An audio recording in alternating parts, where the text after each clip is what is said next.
A blinking green light on your Rogers Xfinity camera typically indicates a pairing issue or a problem with the Wi-Fi connection. It means the camera is either in pairing mode and failing to connect, or it's lost its connection to your Wi-Fi network router. Several factors can cause this, including weak Wi-Fi signals, network congestion, incorrect Wi-Fi password, or issues with the camera's firmware. This problem is common in urban areas with high interference due to many devices using the same Wi-Fi channels. Start by power cycling the camera. Unplug it for 30 seconds and then plug it back in. Ensure the camera is within 10 to 15 feet of your router during setup to avoid interference. Then, reset the camera to factory settings using the pinhole button.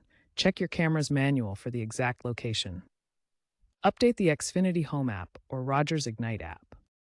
If you use a mesh Wi-Fi system, ensure your camera firmware supports WPA3 encryption if it's enabled on your router.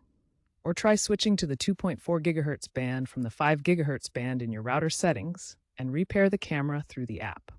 If the issue persists, consider contacting Rogers or Xfinity support for further assistance, as a remote firmware push may be required. Also, check your Wi-Fi password and confirm it's correct and up to date in your Xfinity app.